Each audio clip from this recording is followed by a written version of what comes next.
గురుగారు, మనం కాలాన్ని దైవ స్వరూపంగా భావిస్తాం. ఇలా కాలాన్ని దైవ స్వరూపంగా భావించే భారతీయుని యొక్క ఆలోచన విధానంలో వైశిష్ట్యం ఏంటి?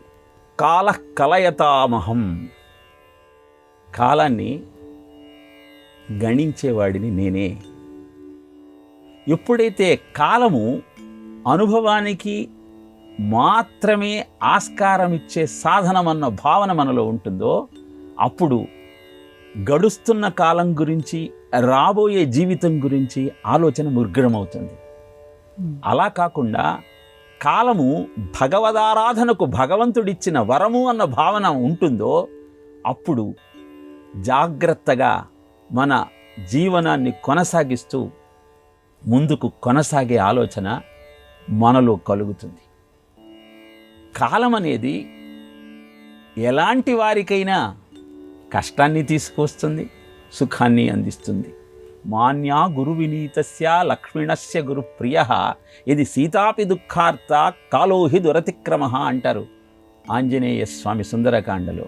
రాముని భార్య లక్ష్మణుని వదిన అయిన సీతమ్మకే అన్ని కష్టాలు వస్తే సామాన్యులమైన మనకు ఈ విధి వైచిత్ర్యం ఎలా అవగతమవుతుంది?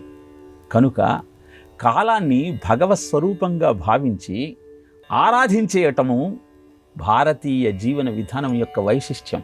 అందుకే భోగాలకు దూరంగా భవ్యమైన జీవితాన్ని గడపటానికి అవకాశంగా, అదృష్టంగా భావిస్తూ మానవ జన్మ 84 లక్షల జన్మల తరువాత దొరికేటువంటి అమూల్యమైన వరమన్న ఆలోచనతో సాధనా క్రమాన్ని కొనసాగించటమే కాల స్వరూపాన్ని అర్థం చేసుకొని కాలాన్ని భగవద్ ఆరాధనలో, జీవితాన్ని భగవత్ సమర్పణలో, భగవత్ కైంకర్యానికి వినియోగిస్తూ ముందుకు సాగేటువంటి తత్వం.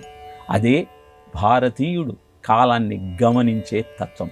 అందుకే కాలచక్రమని అభివర్ణిస్తూ జీవితంలో జరిగే సంఘటనలు అన్నీ మళ్ళీ పునరావృత్తి అయ్యే అవకాశం ఉందన్న సత్యాన్ని గమనిస్తూ జీవితాన్ని మనం కొనసాగించినప్పుడు అద్భుతమైన ఆనందం మన సొంతం.